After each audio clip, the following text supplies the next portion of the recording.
प्रणाम दर्शकों, मैं हूं मधुबाला और आप देख रहे हैं एक न्यूज़ 24। तो आखिर बिहार में कब तक बंगले की लड़ाई छिड़ी रहेगी? जी हां, बात करते हैं पशुपति पारस की लड़ाई अभी थमी नहीं है बंगले की। वहीं पर अब नेता प्रतिपक्ष तेजस्वी यादव की भी बंगले की लड़ाई सामने आ रही है। आखिर तेजस्वी यादव की बंगले की क्या चर्चाएं चल रही है अभी बिहार में, बता दें आपको तो काफी इससे सियासत गर्म होती हुई दिख रही है। आखिर एक तरफ पशुपति पारस की बंगले तो एक तरफ तेजस्वी यादव की बंगले, क्या कुछ निकलकर सामने आ रहा है? हमारे साथ एक सहयोगी विकास कुमार है, तो चलिए विकास कुमार से जानते हैं कि आखिर क्यों बंगले की लड़ाई पर जंग छिड़ी हुई है, क्या कुछ फैसला है इस चीज का और क्या कुछ खुलासा सामने आ रहा है। तो विकास जी, बहुत बहुत स्वागत है आपका विकास हमारे चैनल में। बता दें आपको कि अभी बंगले की लड़ाई चल रही है और आप देख सकते हैं कि एक तरफ पशुपति पारस की बंगले की लड़ाई छिड़ी थी, अभी भी उस पर सियासत गर्मी है जो कि देख सकते हैं आप, और अब नेता प्रतिपक्ष तेजस्वी यादव की बंगले की लड़ाई छिड़ गई है। क्या कहना चाहेंगे आप?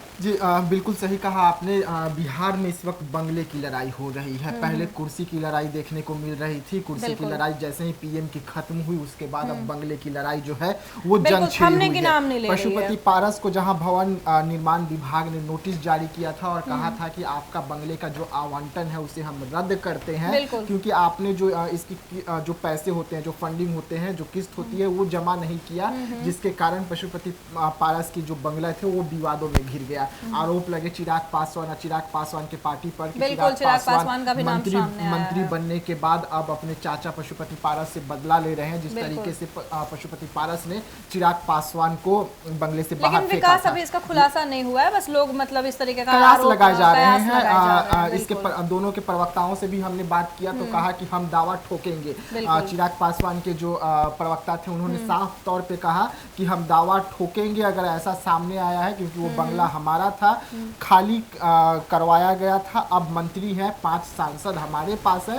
तो हम उस बंगले पर दावा ठोकेंगे। अब ये जो विवाद था वो थमा ही नहीं था कि एक नया विवाद अब इसमें जुड़ता है और सीधा सीधा नेता प्रतिपक्ष तेजस्वी यादव का बंगले पर अब विवाद जो है वो घिरा हुआ है। सम्राट चौधरी का बयान आता है और कहते हैं कि बंगले को अवैध तरीके से हथिया लिया गया है, कब्जा कर लिया गया है, जिसके बाद विवाद जो है वो बढ़ गया है। क्या सच में तेजस्वी यादव जो बंगला है उस पर अवैध कब्जा किए हुए हैं? अभी तमाम मुद्दों पर अगर हम बात करें तो मृत्युंजय तिवारी जो है वो काफी तेवर गर्म में बीजेपी को, एनडीए को जवाब दे रहे हैं और कह रहे हैं कि बंगला हमने कब कब्जा किया। जरा आप ये बताइए ना कि सरकार पर किसने अवैध तरीके से आकर कब्जा कर लिया। आप बंगले का जिक्र कर रहे हैं, बंगला तो कल भी हमारा था, आज भी हमारा है, लेकिन सरकार में अवैध तरीके से आप आ गए, आप आकर अवैध तरीके से सरकार पर कब्जा कर लिए और अब आप कह रहे हैं कि बंगला पर हम अवैध कब्जा किए हुए हैं। ऐसे तमाम जो बातें हैं अब वो उठ रही है। आखिरकार ये बंगले की लड़ाई कहाँ थमेगी, किस पर कहाँ जाकर थमेगी और कब बंगला खाली करना पड़ेगा? पशुपति पारस को बंगला खाली करना पड़ेगा या तेजस्वी यादव को बंगला खाली करना पड़ेगा? ये अब तक क्लियर नहीं हो पाया है, अभी खुलासा नहीं हुआ है। लेकिन मार्केट में अगर हम बात करें तो बड़े बड़े नेताओं के बयान अब इस पर आने लगे हैं। मृत्युंजय तिवारी यहीं पर नहीं रुकते हैं। मृत्युंजय तिवारी सीधा सीधा तेजस्वी यादव का बचाव करते हुए कहते हैं कि हम जनता जानती है कि हम कहां पर कब्जा किए हुए हैं, हम जनता के दिल पर कब्जा करके रखे हुए हैं, हम युवा के पीढ़ी जो है उन पर हम कब्जा किए हुए हैं और जनता को हम नौकरी दिए हैं और इसके कारण हम जनता के दिल और दिमाग पर कब्जा किए हुए हैं, न कि बंगले पर कब्जा किए हुए हैं। और कौन कहां पर कब्जा करने की कोशिश कर रहा है ये भी जनता देख रही है। यानी कि सीधा सीधा एनडीए और सम्राट चौधरी को मृत्युंजय तिवारी ने निशाने पर ले लिया और कहा कि अब उनके पार्टी के अंदर जो भगदड़ मची हुई है बंगले को लेकर, यानी कि कल जिस तरीके से अश्वनी चौबे का हम बात करें, पूर्व केंद्रीय मंत्री हैं, उन्होंने बयान दिया, उसके बाद जो इस वक्त एनडीए में भगदड़ मची है उसको लेकर अब सम्राट चौधरी को लेकर काफी कुछ बोलते हुए नजर आ रहे हैं। बिल्कुल अश्वनी चौबे अब इसको लेकर तंज कस दिया है और इस बंगले की लड़ाई में अश्वनी चौबे का ये बयान आना काफ़ी अहम हो जाता है, क्योंकि अब सीधा सीधा राजद और महागठबंधन जो है उनके हाथ में एक मोहरा लग गया है कि अब आप लोग अपना बंगला बचाइए, क्योंकि अश्वनी चौबे जो है वो क्लियर कर दिए कि नीतीश कुमार के हमारे पार्टी में अब जरूरत नहीं है 2025 में। ऐसे में नीतीश कुमार को लेकर ये कहा जाता है कि वो कुर्सी कुमार है, और नीतीश कुमार को लेकर ये भी कहा जाता है कि जब नीतीश कुमार को डर लगा है कि उनकी कुर्सी जाने वाली है, तब नीतीश कुमार पलटी मार दिए हैं। तो क्या फिर एक बार नीतीश कुमार पलटी मारकर महागठबंधन में चले जाएंगे? और अगर ऐसा होता है तो फिर से बंगले की लड़ाई पर आकर मुद्दा टिक जाएगी। बिल्कुल, बिल्कुल। क्योंकि फिर से जो इस वक्त एनडीए के नेता हैं, जो मंत्री हैं, जो बंगला उन्हें मिला है वो बंगला खाली करना पड़ेगा। अच्छा, देखिए कि पशुपति पारस के बंगले के पीछे देखिए कि ये चिराग पासवान का नाम आ रहा है कि चिराग पासवान बदला लेने के लिए किए, ठीक है। लेकिन अब यहाँ पे देखिए कि मामले आ रहे हैं तेजस्वी यादव के, नेता प्रतिपक्ष तेजस्वी यादव के बंगले खाली करने का। इसके पीछे किसका हाथ लग रहा है? देखिए, इसके पीछे किसी का हाथ नहीं होता है। इसके पीछे जो नियम है, उस नियम के तहत आपको बंगला खाली करना पड़ता है। पशुपति पारस को आवंटन किया गया था, उनकी उसमें पार्टी चल रही थी, उनकी कार्यालय उसमें चल रही थी। अगर वो समय रहते हुए उसे रिन्यूअल करवा लेते, समय रहते हुए जो सरकारी फंड में पैसा जमा करना होता है वो कर देते, तो वो चीज़ नहीं होता जो पशुपति पारस के साथ हुआ। वो बंगला उनका ही रहता। हालांकि अभी भी उस बंगले में वो है। अब देखने वाली बात होगी कि कब खाली होगा। लेकिन अब तेजस्वी यादव जो नेता प्रतिपक्ष है, उन्हें जो बंगला दिया गया है वो बंगला किसका है? वो बंगला है बिहार के उप मुख्यमंत्री का। यानी कि जब आप उप मुख्यमंत्री है ही नहीं तो फिर वो बंगला आपको कैसे मिलेगा? तो ये समझना होगा जो नियम है उस नियम के तहत। और वो तो भाई छोड़ना ही पड़ता है। जब तक आप हो तब तक आपका है, जब आप नहीं हो तो आपको तो भाई छोड़ना बिल्कुल पड़ेगा। हम यही कह रहे हैं कि अगर आपको उप मुख्यमंत्री के आवास पे रह रहे हैं और अब आप उस पद पे है ही नहीं, तो आपको तो छोड़ना होगा। अब देख लीजिए, राष्ट्रपति भवन है। अब राष्ट्रपति जब बदलते हैं हमारे देश के, तो क्या वो राष्ट्रपति भवन पे वो कब्जा किए हुए रह जाते हैं? नहीं ना, उसको तो कुछ दिन बाद खाली करते हैं ना,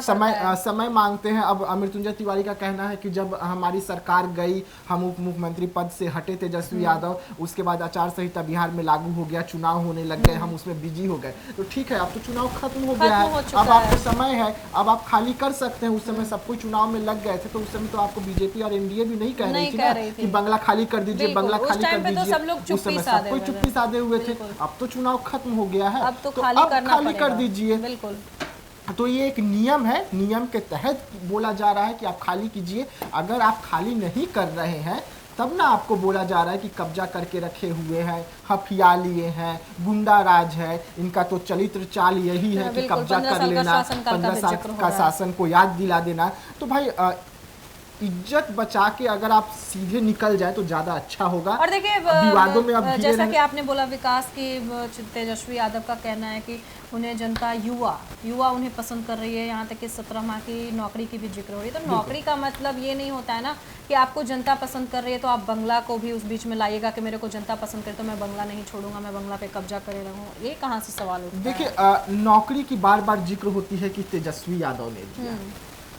मैं एक छोटा सा उदाहरण दूंगा। मेरे घर के मुखिया मेरे पिताजी, मैं बच्चा हूँ उस घर का।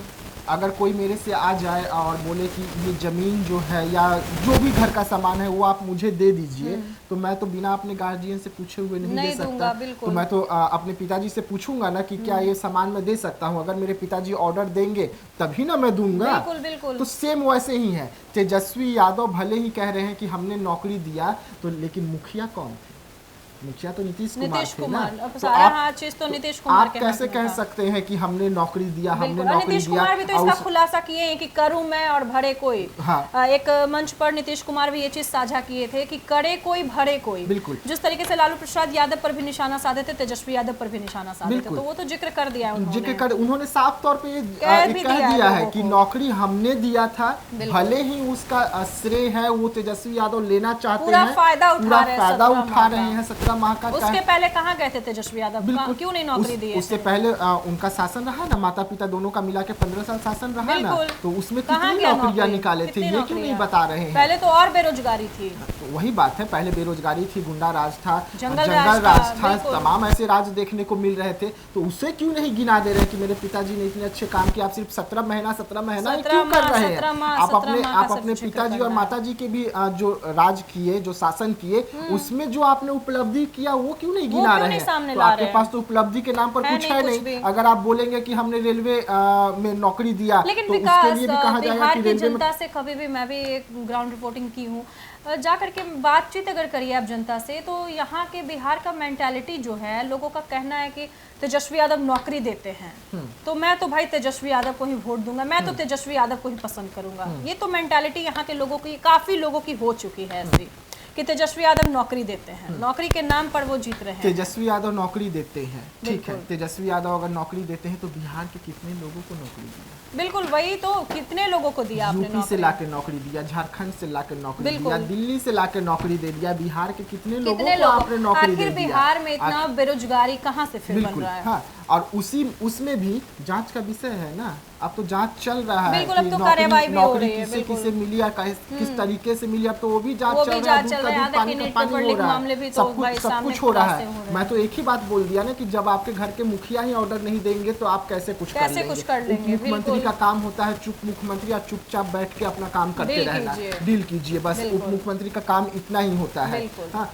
हाँ, हम ये कह सकते हैं कि जो नौकरी दी जा रही थी उसमें के पाठक का अहम रोल था, हम ये कह सकते हैं, क्योंकि और ये सभी लोग जानते हैं। के पाठक काफी अच्छा काम कर रहे थे, उनका ये चीज हम लोग झुठला नहीं सकते हैं, झूठा नहीं बोल सकते हैं, क्योंकि के पाठक दमखम से लगे लेकिन हुए थे। उस 5 लाख नौकरी से आप बंगले पर कब्जा करके नहीं रह सकते ना, आपको बंगला तो खाली करना होगा ना। अब कुछ जनता आपको पसंद कर रही है, कुछ जनता आपको नहीं पसंद कर रही है, तो जनता का इस बंगला से हम लोग रिलेशन नहीं जोड़ सकते। जनता तो भाई, जनता अपना नौकरी जिसे मिली होगी तो वो आपको वोट कर रही है, जिसे नौकरी नहीं मिली होगी वो तो भाई आप पे भड़की हुई होगी।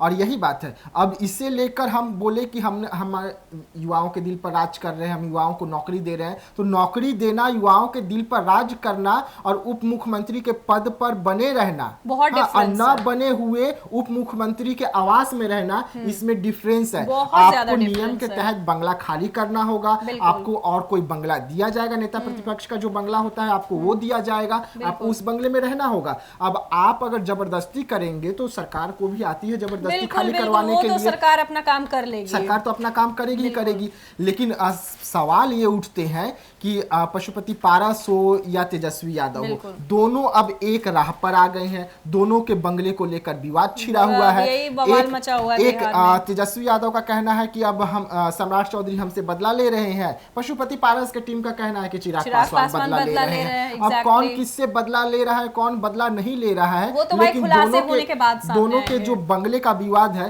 वो कब थमेगी और जनता के जो अहम मुद्दे हैं उस पर काम कब होगा, ये देखने वाली बात होगी। ये तो दिलचस्प होगा आगे चल के विकास।